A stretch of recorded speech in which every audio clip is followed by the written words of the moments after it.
Welcome back to the Save Point. How are you doing today? Now, yes, why am I wearing these gloves? Well, that's very simple. I realized that I tend to blend a bit with the green screen behind me, and I could solve it in different ways, but I chose to wear a lab coat in order to separate myself from the background a little bit more. So, okay, it does look like I'm just going to shove a finger into one spot, but that's not going to be the case. I finished OKAMI recently, and I have a few thoughts about OKAMI. You know, I heard about the game a long time ago. Ever since it came out, I think I had mentioned of OKAMI, how good it is, but I never played it. Now, many years later, I played OKAMI the HD release on Steam. I played it on my computer. I started in July, and 4 months later, after playing on and off, I finally finished it, because it's actually a pretty long game. I played some Resident Evil games, then I came back to it, and I finished it a few days ago, and I have a few thoughts. I actually organized my thoughts in a little list, because generally I tend to make these videos just talking out of my ass and maybe it leads nowhere. So this time I made sure to write down the notes a little bit. Well, OKAMI, first of all, it's a 2006 game. It was released on PlayStation 2. I thought it was released on GameCube. Turns out it's not. It was released on PlayStation 2, which surprised me because I thought it was a GameCube game, but no, it is not. Apparently it got an HD release on PlayStation 3, and that version was ported later on to the Nintendo Switch and all that. It was made by Clover Studio. Now, Clover Studio was, I think, a Capcom, kind of like, funded by Capcom or something, but it had a relation with Capcom, which are the Monster Hunter, Resident Evil and all that. The game was directed by Hideki Kamiya, and after the game released, I heard that it was not commercially a success, and that the studio closed down and Hideki Kamiya left for Platinum Games. He made Bayonetta, and it's funny, later on I will talk about this a tiny bit more, but OKAMI does have... it reminds me of Bayonetta in a way, or it's more vice versa. You can really see the DNA of the director pumped into these games. I will talk about it. But yeah, so it's an old game. So nowadays there are elements that will feel outdated, antiquated, but you have to take the game in its context at the time. It was a revolutionary title, I think. People often compare OKAMI to The Legend of Zelda, and I can definitely see the resemblances there. It's kind of like another take on the Zelda formula. It's kind of nice because nowadays you don't have Zelda games anymore that are like the old, Ocarina of Time, Twilight Princess. Now it's all open world, do whatever you want, and it lost its allure that it had, in a way. But OKAMI is still in that formula, and so what makes it Zelda-like? As far as I realize, there's some sort of items you get throughout the game, but they are not items that you have to equip. No, these are brush techniques where you can paint on your screen different symbols, different characters, and it will use the appropriate technique that you acquired, the item you acquired, bombs and all that. It is very intuitive, actually. And not that I realized, because in Zelda you always have to open your inventory, equip the items to your quick action buttons, right? But in OKAMI you can just bring up the brush and draw, and it's quite seamless. It's a very good system, actually.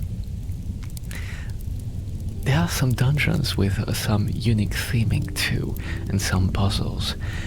That's something else that contributes to this Zelda-like allure element. The dungeons are not particularly long. I think they are shorter generally than a typical Zelda dungeon, and the puzzles are not complicated. But there's still some themes, some structures you have to progress through, some doors to open, and a boss battle at the end of the dungeons. And just like The Legend of Zelda is known for its memorable cast of characters that you meet that can help you throughout your adventure, that's the same in Okami. I mean, the story, you go and help people restore the land, and you meet many characters that have their own personality, their own appearance, and that are all quite memorable. Actually, now that I think about it, you also have a sort of companion. That is something you had a lot in Zelda games. You had a companion, Navi, I think Tail, I don't remember what the fairy is called in Majora's Mask, but Midna, Fi in Skyward Sword. Here you have Isun, it's another companion that accompanies you through your journey and gives a voice to your character. You're a wolf, so you're not able to express yourself, but this companion does express, does allow you to progress forward narratively in a way to have dialogue options. That's pretty nice. So I was saying that Hideki Kamiya, the guy that left Capcom, who apparently directed Resident Evil 2. That's something I didn't know and did not expect. The guy who directed Resident Evil 2 is the one who directed Okami and Bayonetta, Beautiful Joe, Wonderful 101. I played a bit of the first Beautiful Joe, but not to completion at all. It's a very long time ago, but it was a nice game. But I did play Bayonetta 1. Bayonetta 1 was probably my favorite Xbox 360 game. I really enjoyed it, actually. For the story, not for the ass shots, though it was appreciated, but I was a bit young to realize all the innuendos.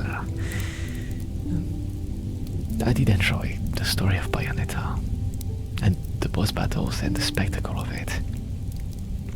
But something that I realized too in Bayonetta and Okami is this director, Hideki Kamiya, likes to have some dynamic battles that are real time, that have combos where you can chain combos together.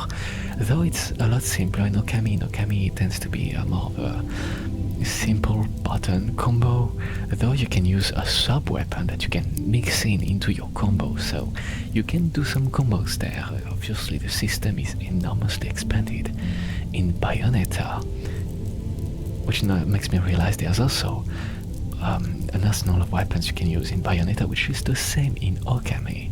You have choices of weapons that have different movesets, which is funny.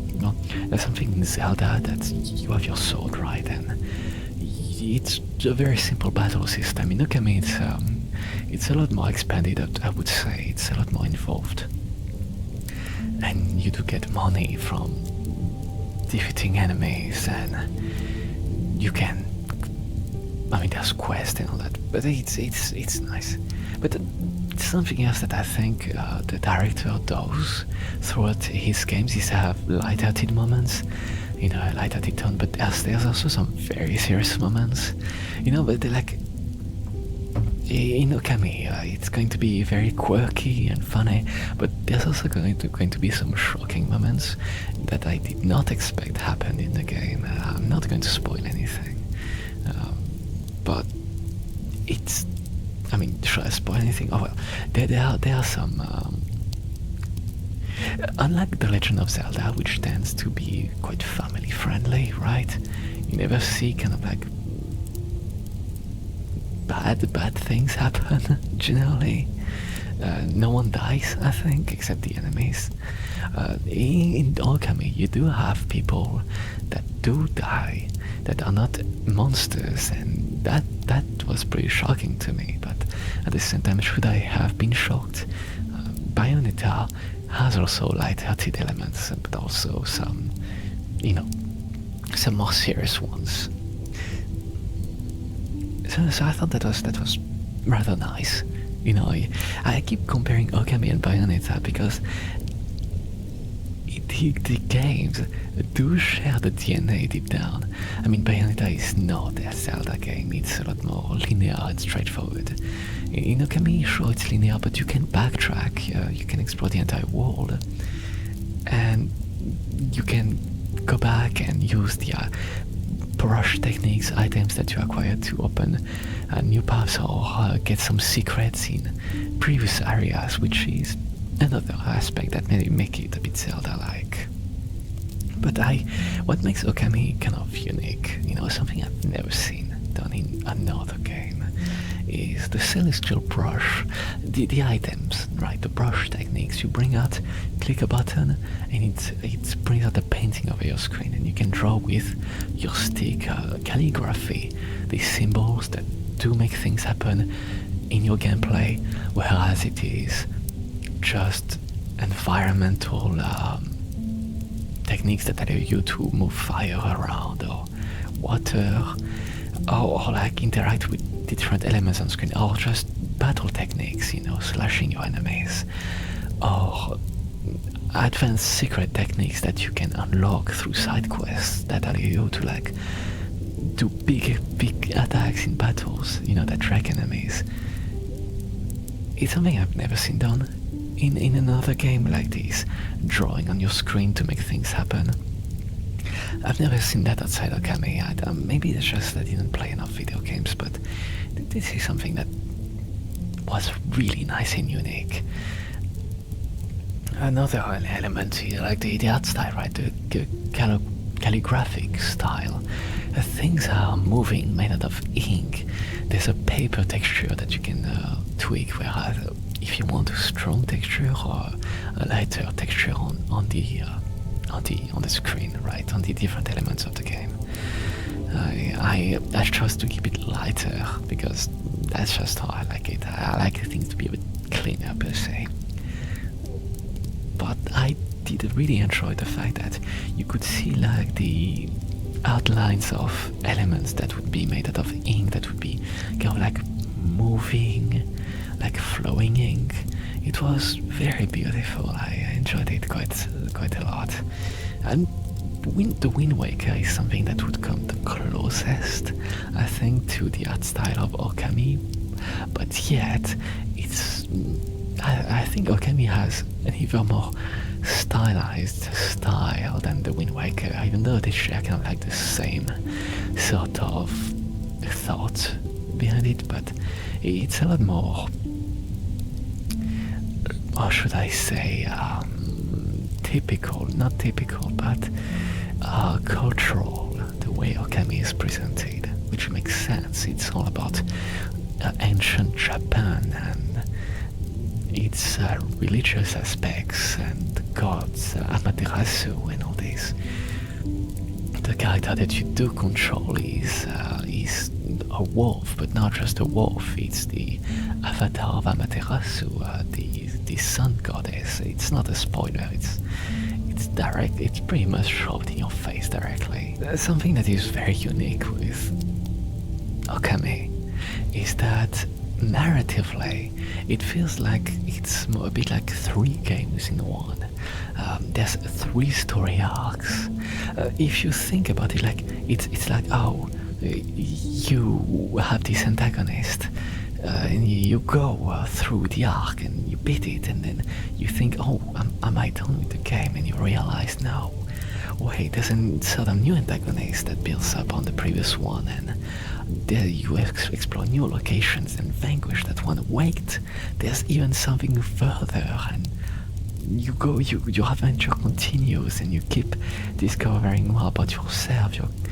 Your characters keep growing in strength and in in their character arc as well as the environment, the world's like story arc. You do discover there's a lot of how should I say? It feels like the story is never ending. It's not a bad thing. It's a rather lengthy game. I beat it in 34 hours. I thought it was going to be a 15 hours kind of game, but it was 34 for me, and I didn't do every side quest. There's a lot of collectibles that you can collect. There's a lot of fisheries to feel. You can find animals in the world and feed them, and that's going to walk towards your completion meter per se. There's a lot to do in the game. And each story arc keeps expanding the world and its meaning, its mythology, the characters you meet, which they all have their own distinct flavor. It's very nice. It surprised me. That was a big surprise, a big plot twist, that I wasn't done after the first act, because it felt like a conclusion, but at the same time, exploring the world, I could see that there were places I didn't go to yet, gates to unlock, so I thought this can't be the end. And I was right, it was not the end. That was a great choice. Some people might think the game just drags on a bit too long, or is a bit too padded, dialogue's a bit slow, but frankly, I think that's quite fine. Not everything needs to be rushed. Some people like to take their time to explore, to take in the environments and characters and story. I think if you rush through the game, you can do that, and the game will be shorter as a result. It's not a difficult game, so you don't need to get every power up. But it's nice to like meet more characters that are on the sideline and get to their quests. There's a surprising amount to do actually, especially when you reach the second large area. There's a big city and there's a lot to do there actually. The game came out 20 years ago, so is it really a spoiler? A little bit, but you had 20 years to play it. OKAMI 2 has been announced and people are really hyped for it. But I'll talk about this in a second. But yeah, I said that Zelda was a bit more maybe puzzle oriented. The combat is not the main focus of Zelda, even though you can do battles in Twilight Princess. There's the scroll techniques that deepens the combat. That was probably the deepest Zelda has ever gotten. Breath of the Wild is just the simplest thing ever. Like OKAMI is the puzzles in the dungeons are quite easy. They're very easy, I think. The combat is also very easy. You're never going to die, I think, if you remotely know what to do in the game. But that's not a problem. It's kind of relaxing in a way. The dungeons, you can just have a good time with them. They are pretty linear. Like, you're not going to have to go to backtrack to rooms a lot. The dungeons are a pretty straight line, I would say. And there are some puzzles that are pretty simple, but you're going to have a lot of enemy encounters, and it's the main meter of the game, I would say. Knowing what to do with all the Euro brush techniques.